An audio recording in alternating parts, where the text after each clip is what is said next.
दो साबिक फौजी अफसरान का कोर्ट मार्शल हो गया है। ये दो फौजी अफसरान कौन हैं, किन वजूहात की बिना पर इनका कोर्ट मार्शल किया गया, और दिल नहीं छोड़ना एक बड़ा ज़बरदस्त किस्म का हैशटैग है, क्योंकि जो हालात व वाक़यात इस वक्त हो चुके हैं, जो सियासी मंजरनामा पाकिस्तान में चल रहा है, बहुत से लोग उम्मीद और नाउमीदी के दरमियान उस कश्मकश में कहीं फंसे हुए हैं।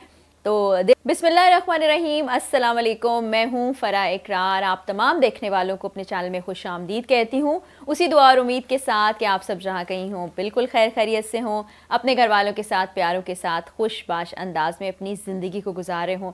तो जनाब, आज इमरान रियाज खान के हवाले से मैंने आपसे बहुत ही अच्छी खबर शेयर करनी है और दो साबिक फ़ौजी अफसरान के बारे में भी बात करूंगी, लेकिन ज़्यादा अच्छी खबर जो है वो इमरान रियाज खान के हवाले से है। तो वीडियो का आगाज़ करने से पहले आप तमाम देखने वालों से रिक्वेस्ट करना चाहती हूँ कि आपने चैनल को सब्सक्राइब नहीं किया तो कर लीजिए, ताकि आइंदा आने वाली वीडियोज़ आप तक पहुँच सकें, और इस वीडियो को लाइक करना भी मत भूलिएगा, क्योंकि इससे हमारी हौसला अफजाई होती है। तो जनाब, इमरान रियाज खान ने एक बार फिर दबंग एंट्री दी है। उन्होंने लगता है कि अब सोच लिया है कि उनको आगे क्या करना है। उनकी वापसी तो हो गई थी, लेकिन अब दबंग अंदाज में जो दोबारा वापसी हुई है वो बड़ी ही अमेजिंग लगी मुझे। तो सबसे पहले तो हम वेलकम बैक इमरान रियाज खान भाई कहते हैं, और यही वो हैशटैग है जो कि इस वक्त ट्रेंड कर रहा है ट्विटर के ऊपर, और तमाम लोगों ने वेलकम कहने के सिलसिले को जारी रखा हुआ है। तो आपको मैं बताऊं कि अब से 20 घंटे पहले इमरान रियाज खान ने एक ट्वीट की अपने अकाउंट के ज़रिए से, और उसमें उन्होंने क्या कहा वो भी मैं आपको बताती हूँ।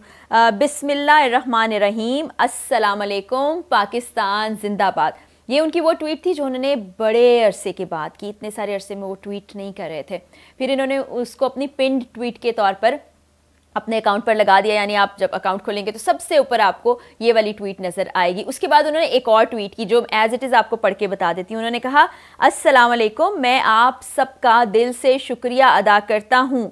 आज मैं ज़िंदा और सही सलामत हूँ तो ये सब अल्लाह रब्बुल इज़्ज़त की मेहरबानी और आप सबकी दुआओं की वजह से है। अल्लाह रब्बुल इज़्ज़त के करम और फजल से मैं अब तक काफ़ी रिकवर कर चुका हूँ और इंशाल्लाह बहुत जल्द वापस आऊँगा। दुआओं के अलावा एक दरख्वास्त और है कि कुछ भी हो जाए दिल नहीं छोड़ना, पाकिस्तान जिंदाबाद। अच्छा, उन्होंने हैशटैग भी शुरू किया है, दिल नहीं छोड़ना, यानी कि ये ट्वीट काफ़ी हवालों से अहम है। एक तो ये कि उन्होंने तमाम लोगों का शुक्रिया अदा किया, फिर अच्छी खबर ये कि वो रिकवर हो रहे हैं, उन्होंने खुद बता दिया, क्योंकि बहुत से लोग कह रहे थे कि वो बात नहीं कर रहे, कुछ कह नहीं रहे, तो कुछ उनके हवाले से खबरें और लोग अंदाजे भी लगा रहे थे। लेकिन अब उन्होंने खुद बाकायदा बाज़ाब्ता तौर पर अपने ऑफिशियल ट्विटर अकाउंट के ज़रिए से अपनी वापसी का इंदिया दे दिया है, और ये भी कहा है कि बहुत जल्द मैं वापस आऊँगा, यानी कि ये उम्मीद बन चली है कि हम उनको टेलीविज़न की स्क्रीन पर देखेंगे उसी दबंग अंदाज में जिस दबंग अंदाज में वो वापस आए हैं। सेहत के हवाले से तमाम लोग परेशान थे, तमाम हलकों में एक तशवीश थी कि आया वो कितनी जल्दी रिकवर करते हैं, वो जिस फेज़ से गुजर के आए हैं, जिस ट्रॉमा से गुजर के आए हैं, उनमें कितने देर तक वो ज़ेर असर रहते हैं। लेकिन अब अल्हम्दुलिल्लाह वो बखैरियत हैं, और दिल नहीं छोड़ना एक बड़ा ज़बरदस्त किस्म का हैशटैग है, क्योंकि जो हालात व वाक़यात इस वक्त हो चुके हैं, जो सियासी मंजरनामा पाकिस्तान में चल रहा है, बहुत से लोग उम्मीद और नाउमीदी के दरमियान उस कश्मकश में कहीं फंसे हुए हैं। तो दिल नहीं छोड़ना आप लोगों ने, इमरान रियाज भाई ने भी ऐसा ही कहा है, और ऐसे वक्त में हमें उनकी सपोर्ट भी बनना है। तो ये एक ज़बरदस्त खबर हो गई जो मैंने आपसे शेयर की। और एक और इम्पॉर्टेंट न्यूज़ जो आज सुबह से गर्दिश कर रही है, और बताया ये जा रहा है कि दो साबिक फ़ौजी अफसरान का कोर्ट मार्शल हो गया है। ये दो फौजी अफसरान कौन हैं, किन वजूहात की बिना पर इनका कोर्ट मार्शल किया गया, इनके ऊपर क्या एलिगेशंस थे जो साबित हो गए, और अब इनको सज़ा मिल चुकी है। वो आप उनको सोशल मीडिया पर देखते रहे होंगे, दोनों ही यूट्यूब पर आपको नज़र आते हैं, और अपनी बहुत ही किस्म की ऐसी गुफ्तगू करते हैं, बहुत ही लोगों के बारे में गुफ्तगू करते हैं, और किसी की ज़ाती ज़िंदगी के बारे में, किसी के सियासी पहलुओं के हवाले से, फ़ौज पर भी बहुत सी वो बातें करते हैं। तो उन पर बगावत, दूसरों को उकसाने का इल्ज़ाम, ये तमाम चीज़ें थी, और वो अदालत में पेश भी नहीं हुए, और आज उनका कोर्ट मार्शल कर दिया गया है। उस हवाले से कुछ तफसीलात मेरे पास मौजूद हैं। इन दोनों के रैंक जो है 21 नवंबर को जब्त कर लिए जाएंगे। ये दोनों हजरात हैं कौन जनाब? आदिल फारूक राजा हैं, और ये मेजर रिटायर्ड हैं, और उसके अलावा कैप्टन रिटायर्ड हैदर रज़ा मेहदी हैं।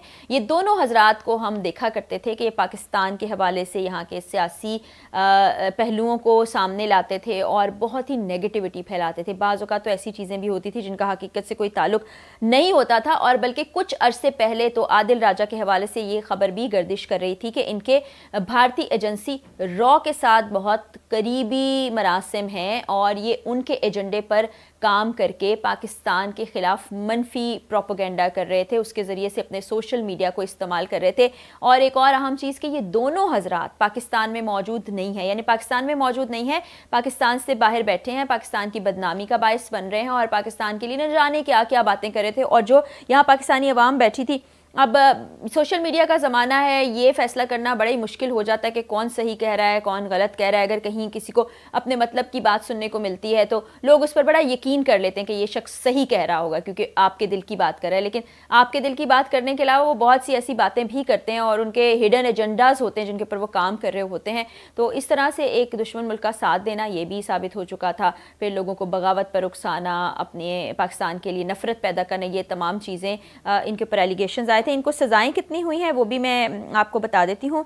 आदिल राजा को 14 साल की सज़ा सुनाई गई है क़ैद बामुशक्क़त, और इसके अलावा जो हैदर रज़ा मेहदी हैं उनको 12 साल की सज़ा सुनाई गई है। मैंने आपको पहले ही बता दिया कि 21 नवंबर को उनके रैंक्स उनसे ले लिए जाएंगे, क्योंकि जब आप आर्मी ऑफिसर्स होते हैं तो आप तरक्की करते करते मुख्तलिफ रैंक्स के पर आ जाते हैं, और जब आपकी मुद्दत मुलाजमत ख़त्म हो जाती है तो आप रिटायर्ड हो जाते हैं। आपके नाम के साथ वो ओहदा रहता है, जैसे कि colonel retired, general retired, major retired, captain retired. तो ये जो मेजर का ओहदा था, मेजर रिटायर्ड का, ये रैंक इनके नाम का हिस्सा नहीं रहेगा, इनसे वापस ले लिया जाएगा। इसी तरह जो हैदर रज़ा मेहदी हैं उनके नाम से भी कैप्टन रिटायर्ड का ओहदा हटा दिया जाएगा, उस रैंक को अलग कर दिया जाएगा।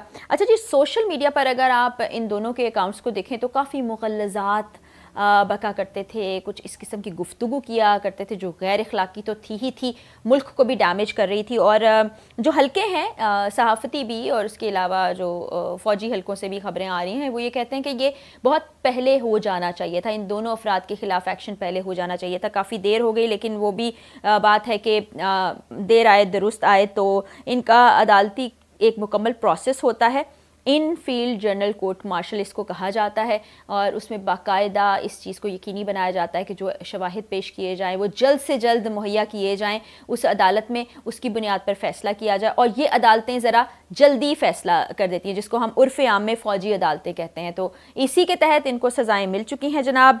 बदनामी, हर्ज़ा सराई, बगावत पर उकसाना, ये तमाम चीज़ें इन पर साबित हो गई हैं। तो बहरहाल मुल्क की बदनामी का बायस किसी को भी नहीं बनना चाहिए, और पर्पसली और ख़ास तौर पर दुश्मन का साथ देते हुए अगर आप ऐसी चीज़ें करते हैं तो आप ना सिर्फ ये कि इस मुल्क के दुश्मन हैं बल्कि पूरी कौम के दुश्मन हैं, और जो सज़ाएं आपको मिलनी हैं उसके आप हक़दार हैं। तो जनाब ये इन्फॉर्मेशन थी, मज़ीद चीज़ें भी आपसे शेयर करती रहूँगी। जाते जाते आप तमाम लोगों से फिर रिक्वेस्ट कि चैनल को सब्सक्राइब कर लीजिएगा, वीडियो को लाइक भी कर लीजिएगा। अगली वीडियो में फिर मुलाकात होगी।